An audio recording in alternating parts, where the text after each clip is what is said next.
Olá meus amigos, meu nome é Jimmy Davis, eu sou advogado criminalista. Estamos mais uma vez aqui para falar sobre direito penal, processo penal e advocacia criminal. Bem, esse vídeo é um pouco diferente porque nele eu queria compartilhar com vocês algo que aprendi relacionado à advocacia, mas assistindo a um seriado chamado Billions, disponível na Netflix. Ele trata da vida de um mega investidor chamado Bob Axelrod em confronto com um representante do Ministério Público, né, um membro do Ministério Público ali em Nova York, chamado Chuck Rhoades. Claro que a história acaba se desenvolvendo por diversos ângulos no decorrer do seriado, mas algo me chamou muita atenção ali, porque creio eu que a série procura, de alguma maneira, retratar o mais verdadeiro possível da vida destes personagens, sobretudo o Bob Axelrod, enquanto mega investidor, bilionário, e o Chuck Rhoades, que seria um representante do Ministério Público. E eu, como advogado privado, me identifiquei um pouco com as dificuldades, as vitórias e as derrotas ocorridas ali durante o percurso da atuação do Bob Axelrod, que é o bilionário. Isto porque quando o advogado se inicia na sua carreira, e é uma carreira de atividade liberal, ele o faz no campo da competição. E nos Estados Unidos, me parece que o senso de competitividade é muito mais aguçado entre os cidadãos. O brasileiro é mais refratário a isso, é como se fosse um sentimento mais dócil em relação ao próximo, como também em relação ao mercado, à competição em si. Para o brasileiro, tem um lado bom, porque a pessoa do brasileiro é muito mais agradável do que, por exemplo, a pessoa do americano, mesmo até do europeu. Mas no que diz respeito a resultados efetivos na atividade liberal que você desenvolve, creio que a postura de um senso maior de competitividade é mais adequada. É dizer, ali no seriado, o Bob Axelrod acorda todos os dias não pensando em se tornar um bilionário, porque ele já o é, mas pensando sempre em ter uma vitória naquele dia. Aquele dia não pode passar sem uma vitória. Aquela semana não pode passar sem uma vitória. Eu lembro que ali eles fazem, inclusive, uma métrica de trimestral. Então, passados 3 meses, é necessário que as pessoas da empresa mostrem resultados efetivos, números. E é inadmissível, não permanece na empresa quem não obtiver resultados. Imagina você dirigir o seu escritório, os seus comandados, ou dirigir a sua própria advocacia dessa maneira, com esse senso aguçado de competição, de resultado, de vitória. Certamente isso fará com que você colha frutos interessantes no que diz respeito às questões profissionais. Então, essa acredito que foi a primeira lição que aprendi assistindo a esse seriado e que quero poder trazer para melhorar a minha advocacia e, se claro, servir a você, também espero que você utilize para que você também melhore e cresça mais ainda. E um segundo ponto que me pareceu muito interessante é em relação ao aspecto emocional. Mas como assim em relação ao aspecto emocional? Veja, poderia parecer para alguém que trabalha com o mercado financeiro, poderia parecer para alguém que enxerga, vê, que analisa uma outra pessoa que trabalha no mercado financeiro, que a atividade desta pessoa se resumiria a fazer contas. Em outras palavras, se um produto estivesse disponível para a venda com um preço interessante, eu comprava, se não, não compraria. Tudo se resolveria matematicamente, mas não é assim. A vida humana é intercalada por aspectos subjetivos e disso não escapa as atividades financeiras. 2 mais 2 é 4? Sim, mas para que você faça essa conta e o resultado dela lhe dê lucro, você precisará lidar com pessoas, e pessoas são emocionais. E é incrível como, para que ele possa ali no seriado obter os seus ganhos, ele lida diariamente com aspectos emocionais de quem ele compra e para quem ele vende. Isto porque, é claro, quem vende poderia vender para ele ou para um outro bilionário, ou para um milionário, para uma outra pessoa. Num mercado competitivo, nunca somente é você quem vai comprar, como também nunca é somente você quem vai vender aquele produto.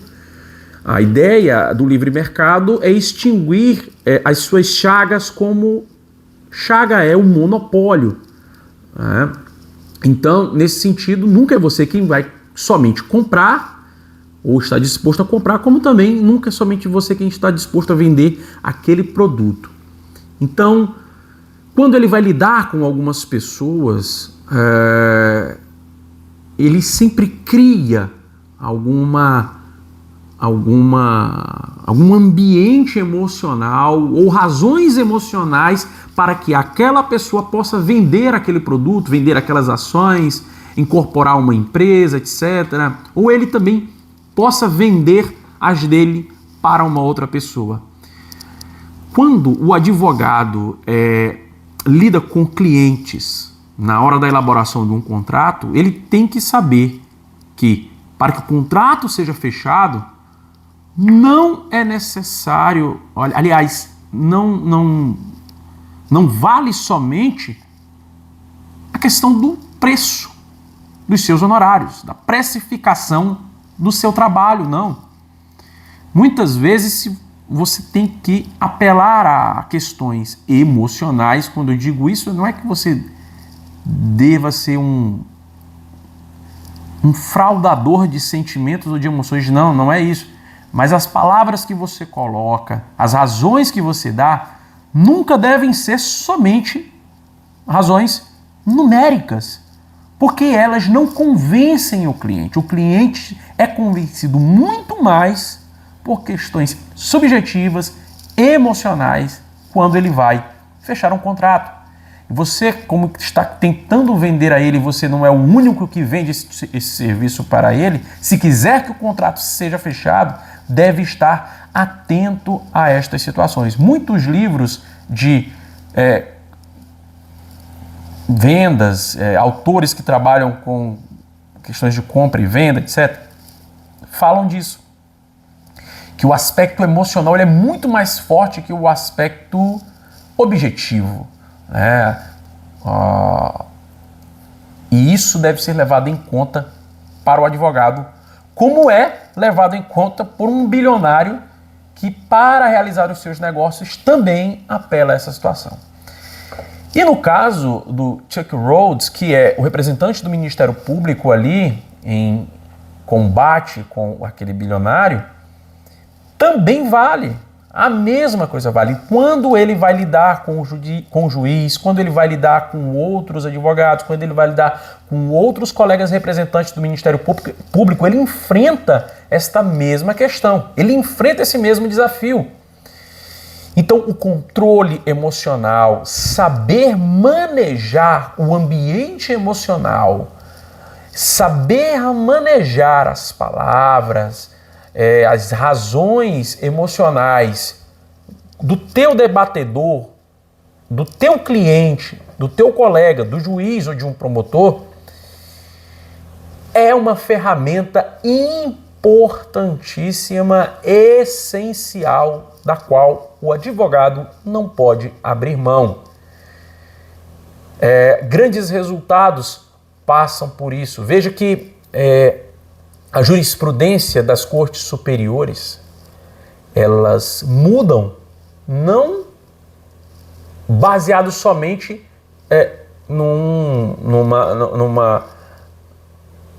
na vitória de um argumento lógico e meramente racional, não. Questões sociais influenciam, questões emocionais, quem pleiteia a causa, em nome de quem. Fala-se, por exemplo, que processo não tem capa, mas isso é uma utopia, nós sabemos. A depender de quem sejam as partes, o resultado pode se dar para um ou para outro lado. E se os contendores judiciais tiverem noção disso e saberem utilizar isso em proveito do seu cliente para o bem da justiça, vai se utilizar para convencer o juiz. Então, isso me falou muito. Eu lembrei até de uma obra que é o Processo Penal conforme a Teoria dos Jogos, do professor Alexandre Moraes da Rosa, que é juiz também, em que ele trabalha isso. Ele percebeu na sua atuação judicial que o processo penal não é somente lógica contra lógica, argumento contra argumento, o melhor argumento que derruba o argumento posterior é o que será o vencedor, não. Porque quem julga não é um robô. Quem julga é um juiz. Quem julga é uma pessoa inserida no mundo, a partir do mundo. Mundo esse que não se resume ao aspecto material. É um mundo de sentimentos, é um mundo de emoção, é um mundo em que não pode ser traduzido somente segundo uma concepção materialista. Muito pelo contrário.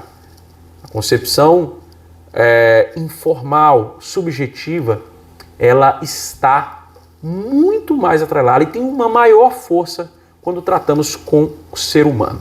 Portanto, fica aqui essa dica, essas duas lições que para mim são muito importantes, esse senso de competição mais acurado e também esses aspectos emocionais ligados à tomada de decisões, à argumentação e às suas atividades advocatícias. Tá? Essas duas lições que para mim foram muito importantes e que eu vou passar a aprimorar cada vez mais na minha advocacia e espero que você também aprimore na sua. Um grande abraço, fiquem com Deus, bom trabalho, bons estudos e a gente se vê depois.